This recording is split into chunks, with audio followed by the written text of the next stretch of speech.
Depuis les années 70, la fréquence des allergies et intolérances de toute nature augmente dans l'ensemble des pays développés. Cette croissance constitue aujourd'hui un problème de santé publique et donc forcément ça a un coût. Selon l'OMS, les allergies sont la 4e maladie chronique dans le monde. On estime de 15 à 20% la population touchée par une allergie ou une intolérance. Alors cette recette, je l'ai conçue pour faire plaisir à tout le monde. Tout le monde a le droit à une bonne crêpe pour la Chandeleur.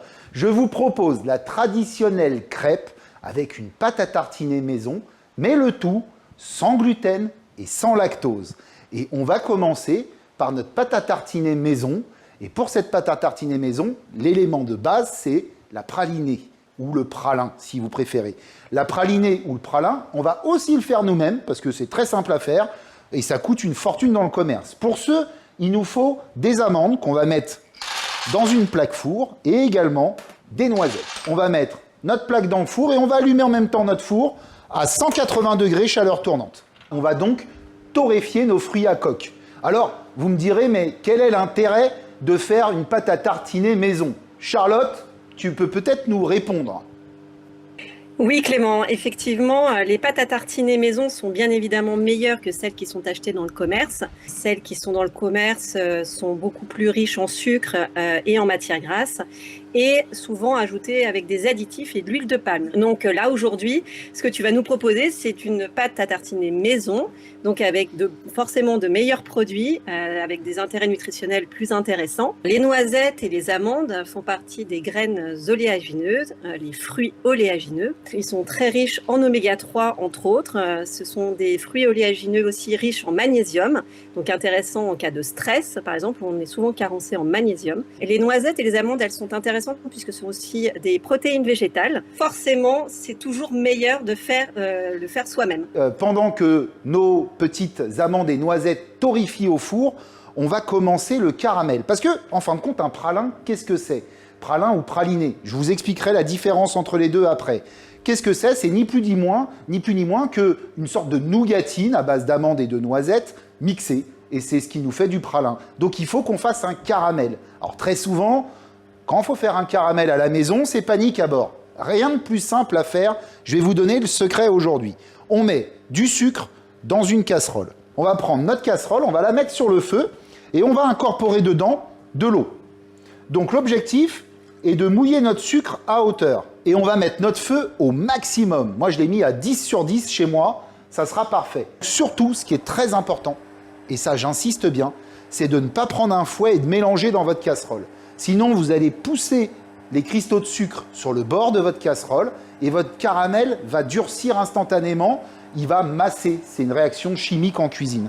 Donc là, l'objectif, c'est vraiment pour nous que le caramel colore et qu'on le mélange le moins possible. Donc, je répète, feu à fond et on laisse les choses se faire tranquillement. Donc quand il commence à colorer, je pourrais le tourner dans la casserole de façon à ce que la coloration soit un peu homogène dans ma casserole. Vous voyez, regardez. Là, il commence à colorer. Là, je dois être à 160. Et quand je commence à voir que la coloration me plaît bien, ce que je vais faire, c'est que je vais pouvoir sortir ma casserole du feu. Voilà, ce que je vais faire maintenant. Regardez bien. Là, il est coloré, mon caramel. Quand vous freinez, elle ne s'arrête pas tout de suite, la voiture. D'accord? Il y a une inertie. Et le caramel, là, il continue à cuire. Donc moi, je le sors en général à 160 degrés du feu, à vue d'œil, quand il commence à colorer. Et je le laisse tranquillement continuer son inertie. Superbe. Elles ont torréfié, donc elles ont fait ressortir leur goût. Et je vais directement les mettre dans mon caramel. Notre pralin est presque terminé.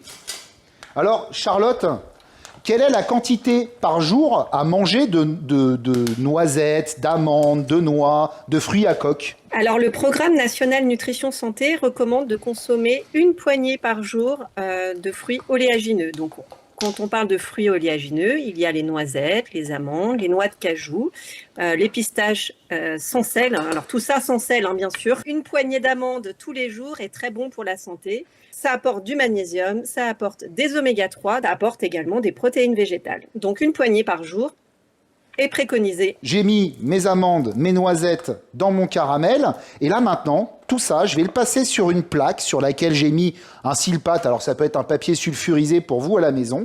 Et on va, en fin de compte, passer tout ce caramel avec nos noisettes et nos amandes sur une plaque, un peu comme une nougatine dans l'esprit, c'est ce que je vous disais tout à l'heure.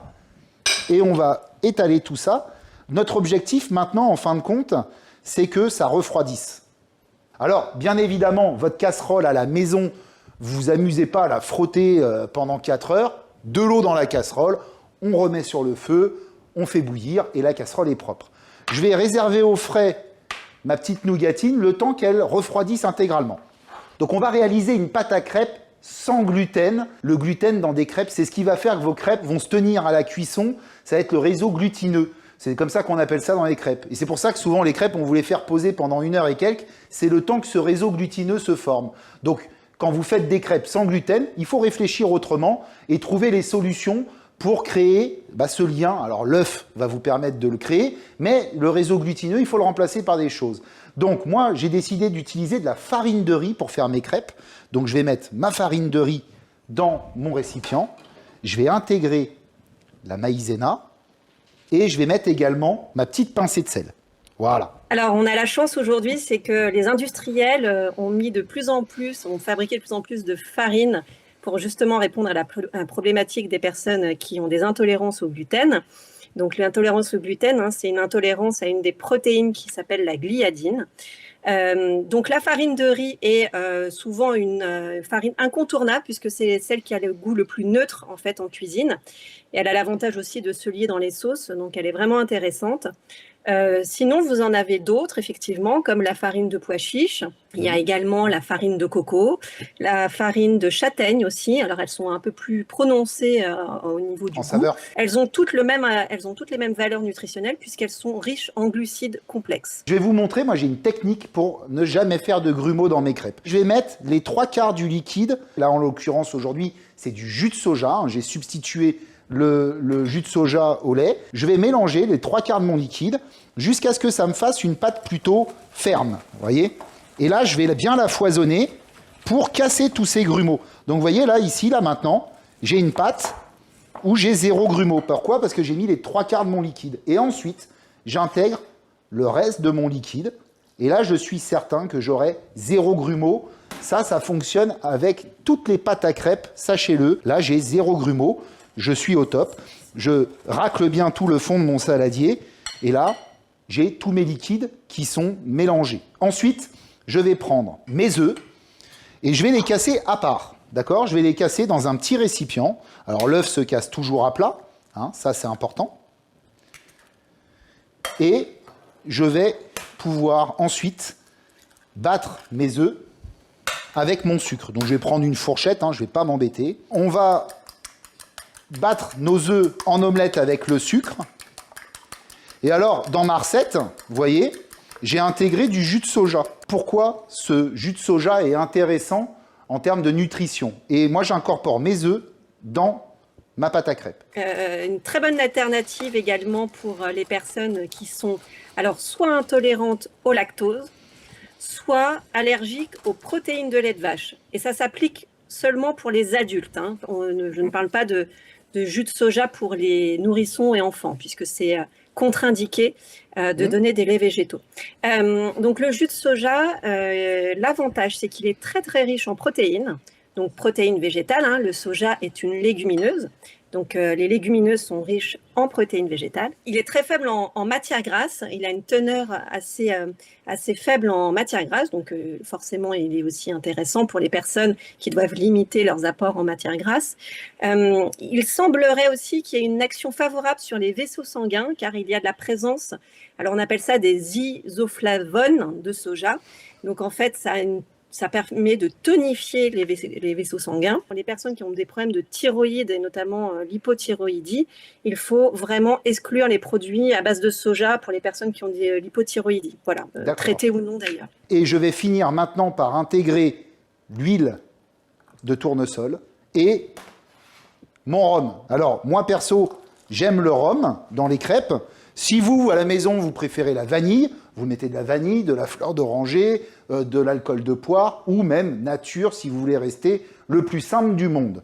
Pour ceux d'ailleurs qui ne voudraient pas mettre de sucre dans leur pâte à crêpes, sachez une chose, vous pouvez le remplacer par du sirop d'agave. Ça sera très bien, il faudra juste en mettre 6 fois moins que la quantité de sucre que j'ai recommandé. Voilà, là ma pâte à crêpes, elle est finie. Donc une pâte à crêpes, c'est un petit torchon, voilà, on couvre et on la laisse reposer cette pâte à crêpes. En vérité, l'idéal, c'est de la laisser reposer 1 heure. Moi, personnellement, je suis un gros gourmand et des fois, j'ai envie de manger mes crêpes dans les 5-10 minutes qui suivent. Petit secret du chef, quand vous voulez accélérer la fermentation, parce qu'en vérité, ce qu'on attend, c'est que ça fermente dans l'idée. L'œuf, déjà, qu'on a mis, permet de fermenter. Mais ce qui va accélérer la fermentation, ça serait d'utiliser un liquide chaud. C'est-à-dire, si vous mettez du lait, du jus de soja ou autre, vous le mettez légèrement tiède au moment où vous faites votre pâte et vous n'aurez que 10 minutes, un quart d'heure à attendre. Voilà, ça c'est pour les gourmands. Allez, moi je la laisse reposer derrière. Pour finir notre pâte à tartiner, je vais y arriver, on va lancer notre chocolat en fonte. Donc pour faire fondre du chocolat, il suffit de prendre une casserole avec de l'eau et un saladier. C'est ce qui s'appelle un bain-marie. Vous pouvez aussi faire fondre votre chocolat au micro-ondes, c'est possible. Alors 2 solutions. Si vous êtes intolérant au lactose, vous utiliserez un chocolat noir surtout. Si vous n'êtes pas intolérant au lactose, vous pourrez utiliser un chocolat au lait. On va mettre à fondre notre chocolat dans notre bain-marie. Il ne faut pas que le cul de votre saladier touche l'eau qui est dans la casserole. On va se mettre sur le feu et on va lancer notre bain-marie à 4 sur 10 jusqu'à ce que notre chocolat fonde. Et comme tout à l'heure pour notre caramel, ce qu'on va éviter, c'est de venir mélanger en permanence notre chocolat. Alors je sais que c'est agréable de mélanger le chocolat et de prendre une petite lichette au passage, mais le chocolat, c'est comme le sucre. Si vous le mélangez tout le temps et vous le travaillez, il peut prendre en masse et ça peut être un raté. Le chocolat noir, il est intéressant pour, alors, principalement 2 choses. Il est riche en magnésium. Donc, le magnésium, toujours pour reprendre, quand on a des effets de phénomènes de stress et autres, ça apaise. Le magnésium est plutôt apaisant. Il y a aussi du tryptophane dans le chocolat noir. C'est un acide aminé qui va intervenir dans la sécrétion de la sérotonine. Et la sérotonine, c'est un neuromédiateur du bien-être. Voilà, pour faire un peu schématique, elle se produit, en tout cas elle se sécrète aux alentours de 16h-17h, donc c'est plutôt à cette heure-là qu'il faudrait consommer du chocolat noir d'ailleurs. Et moi je suis plutôt d'avis à recommander 2 à 3 carrés. Il y aurait même une indication à consommer du chocolat noir tous les jours. On va faire notre pralin. Pour le pralin, il nous faut un mixeur et ici on a notre nougatine qui est totalement froide, j'insiste bien, il ne faut pas que celle-ci soit chaude. Donc je vais casser ma petite nougatine amande et noisette que je vais mettre dans mon mixeur. Voilà. Donc là notre pralin il est presque fini. Vous voyez, c'est pas très compliqué à faire et le pralin hein, c'est la base de la pâte à tartiner que vous connaissez tous. Pour commencer, on va le faire par petits à-coups pour juste séparer le caramel des amandes et des noisettes.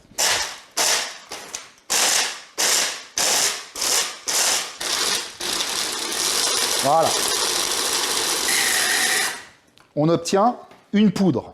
La poudre, c'est ce qu'on appelle le pralin. C'est à se taper les fesses par terre. Mais nous, on ne va pas s'arrêter là. Nous, ce qu'on veut, c'est faire de la pralinée. Le pralin, c'est une poudre. La pralinée, c'est une purée. Donc, on referme notre mixeur et on va mixer jusqu'à ce que ça devienne une pâte. C'est reparti. Là, je pense qu'on touche au but. Donc ça commence à devenir un peu pâteux. Ce qu'on va faire, c'est qu'on va pousser dans le fond de notre mixeur. Et pour aider notre mixeur, parce que là, il va chauffer le mixeur, hein, on va prendre l'huile de tournesol dans la pesée et on va en ajouter plus de la moitié. Voilà. Et là, je vais refermer mon mixeur et on est reparti pour une bonne minute à mixer. Là, c'est une arme de gourmandise massive hein, qui est dans le mixeur. Je vous précise tout de suite, ça, attention.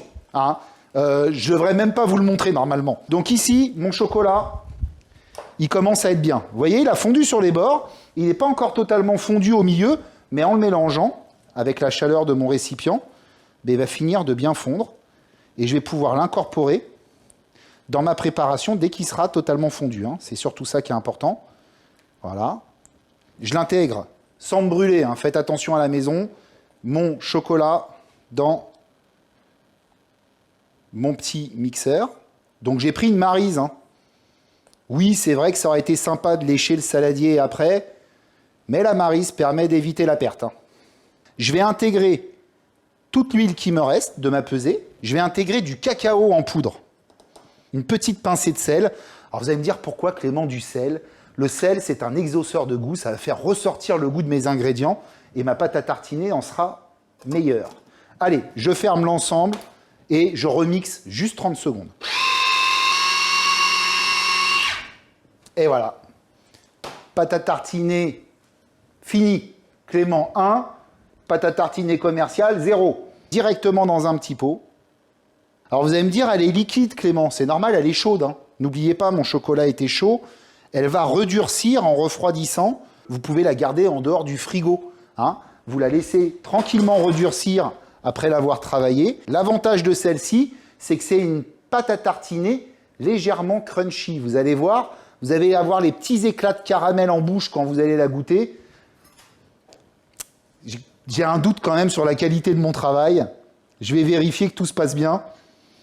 Parce que ça m'inquiète un peu. Il nous faut une poêle à crêpes. On va mettre notre poêle directement, vous voyez, avant de commencer à faire nos crêpes. On chauffe notre poêle. Hein, ça, c'est la base. Mais même avant même d'aller chercher la pâte, je chauffe la poêle. Très souvent, vous ratez la première crêpe parce que votre poêle n'est pas assez chaude. Alors, moi, j'ai réglé mon feu à 7 sur 10 ici. Après, ça va dépendre de votre gazinière ou de votre induction à vous à la maison. Donc là, ce qu'il faut surtout, avant de faire la première crêpe, c'est de bien mélanger sa pâte à crêpes. Voilà. Une chose qui est très importante, c'est un petit peu d'huile de tournesol, du sopalin.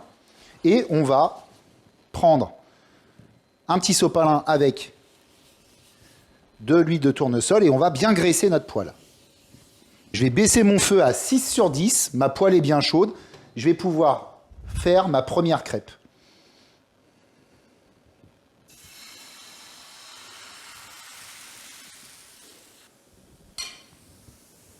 Et je repose sur le feu. Et là, s'il vous plaît, un peu de patience. On est pressé, mais il faut la laisser colorer avant d'essayer de la retourner. Sinon, vous la cassez. Donc moi, je prends toujours une fourchette quand je fais des crêpes, avec le petit pic sur le coin de ma brochette. Ça me permet de passer très très légèrement sous ma crêpe, de pouvoir la lever légèrement comme ceci, vous voyez. Et ensuite, j'ai plus qu'à saisir ma crêpe sur le côté et la tourner.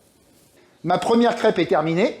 Eh bien, je vais tout de suite regraisser de nouveau ma petite poêle. Toujours on regraisse entre chaque crêpe, avec son petit sopalin. On attend que la poêle chauffe. Alors, moi, je préconise à peu près 3, 4, 5, 6 crêpes par personne. Charlotte, qu'est-ce que tu en penses, toi? C'est énorme.